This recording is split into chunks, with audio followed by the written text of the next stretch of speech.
मित्र हो, या भाजपला सत्तेचा भस्म्या झालाय का?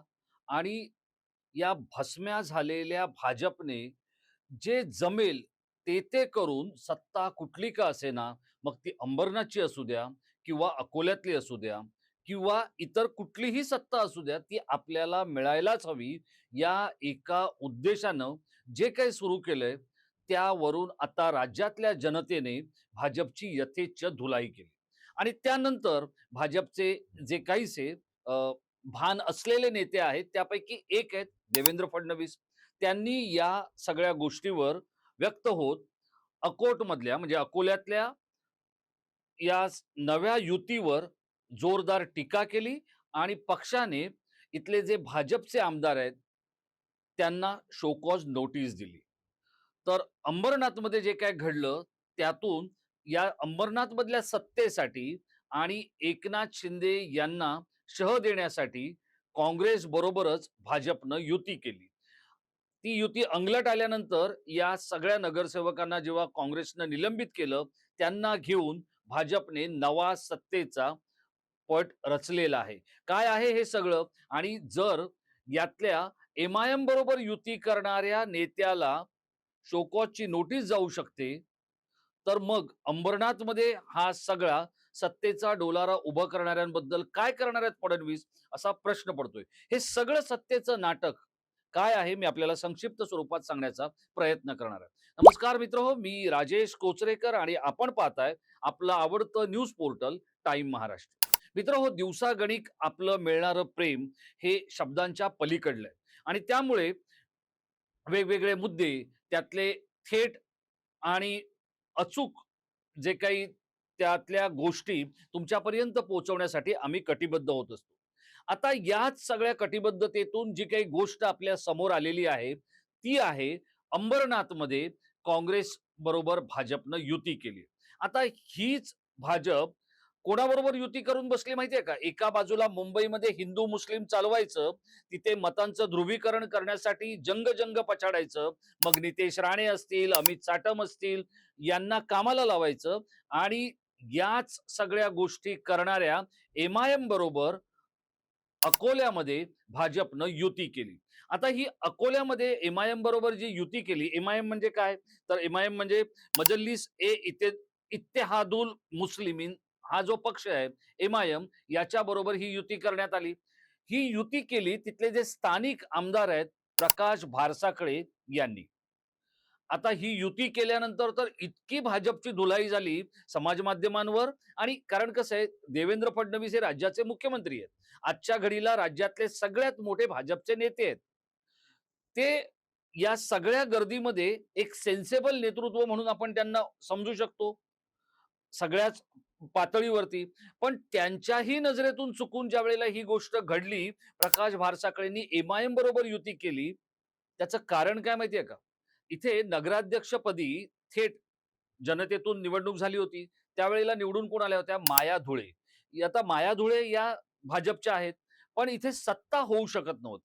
35 जागा आहेत आणि या 35 जागांच्या नगर परिषदेमध्ये सत्ता मिळवावी यासाठी राज्यात, देशात आणि अनेक ठिकाणी किंवा देशातल्या अनेक राज्यांमध्ये सत्ता असलेल्या भाजपने आपल्या कमरेचं सोडलं आणि डोक्याला गुंडाळलं. असं म्हणण्या इतकी वेळ आणली आणि तिथे एम-आय-एम बरोबर युती केली.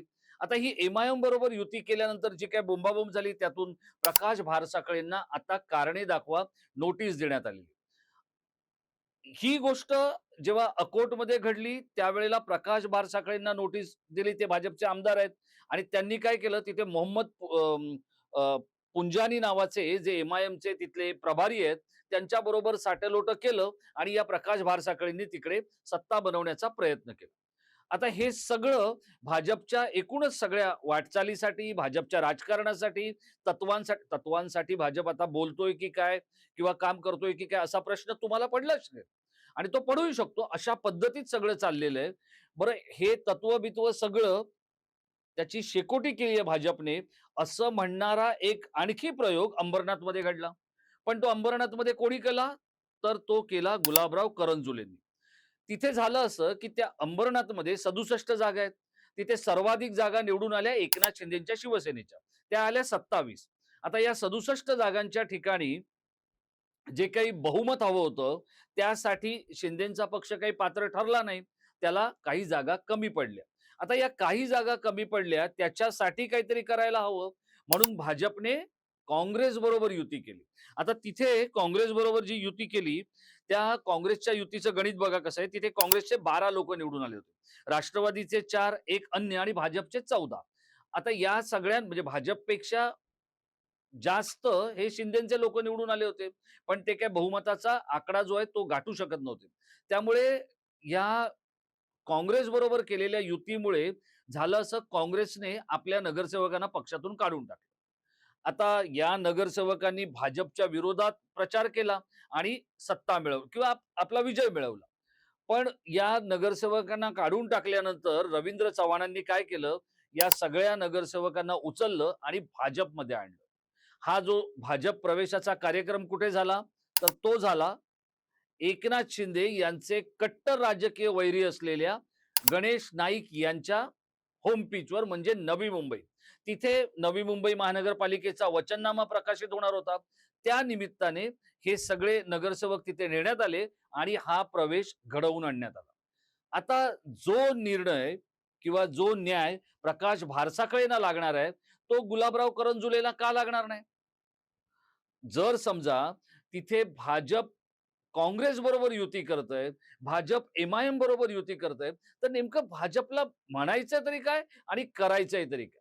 कारण आता बघा, ज्या अंबरनाथ नगर परिषदेमध्ये एकनाथ शिंदेचे 27 लोक निवडून आले, पण ते काय बहुमत मिळवू शकले नाही, हे मी तुम्हाला सांगितलं. आता ह्या एकनाथ शिंदेच्या बरोबरीने सत्तेत बसलेले जे अजित पवार आहेत, त्यांनी पुण्यामध्ये भाजपच्या नाकी 9 आणलेले.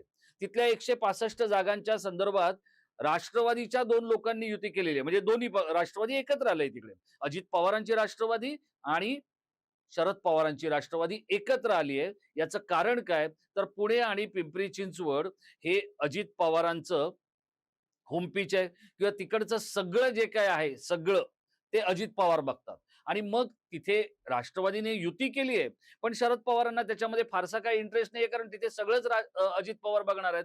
मग अशा वेळेला देवेंद्र फडणवीस यांनी आपलं राजकीय तांडव सुरू केलेलं आहे. पुण्यातल्या लोकांना त्यांनी झापडवायला सुरुवात केली. जर पुण्यात सत्ता आली नाही तर माझ्याशी गाठ आहे, अशा पद्धतीत त्यांनी पुण्यातल्या स्थानिक पुढाऱ्यांना किंवा भाजपच्या नेत्यांना ठणकावलेलं आहे. आता अजितदादांसमोर भाजपचा तिथे निभाव लागणार नाही, असं एक सांगितलं जातंय. कारण 100 जागा जिंकायच्याच असा संकल्प हा अजित पवारांनी पण केलेला आहे आणि देवेंद्र फडणवीसांनी पण केलेलं आहे. त्यामुळे पुण्यातला दादा, खराखुरा दादा कोण? देवाभाऊ की अजितदादा, हे आपल्याला कळणार आहे.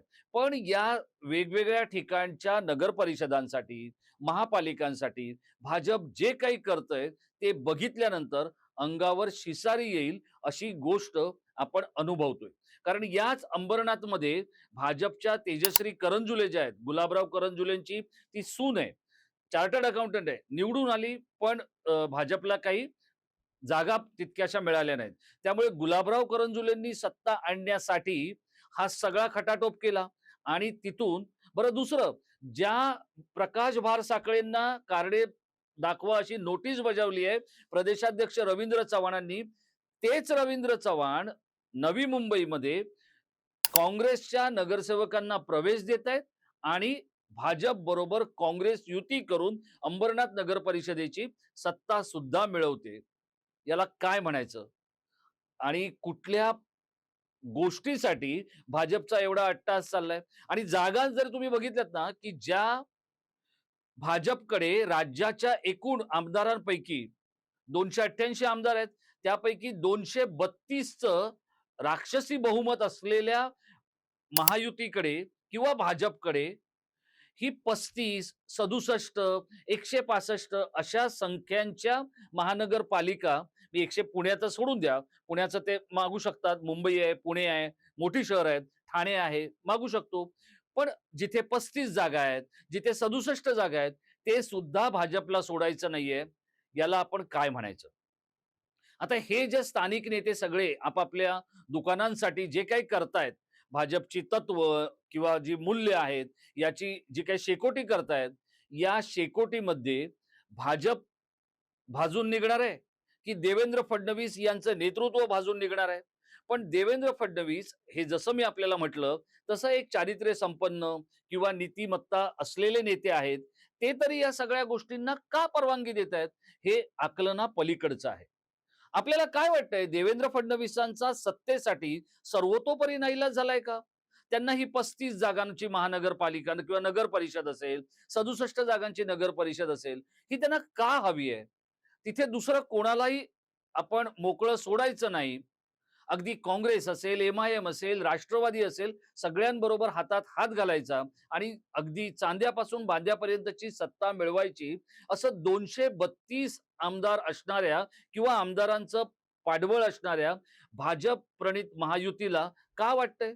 देवेंद्र फडणवीसांचा राजकीय नाईलाज झालाय का? की देवेंद्र फडणवीसांना दिल्ली दरबारातून प्रचंड मोठा दबाव आहे?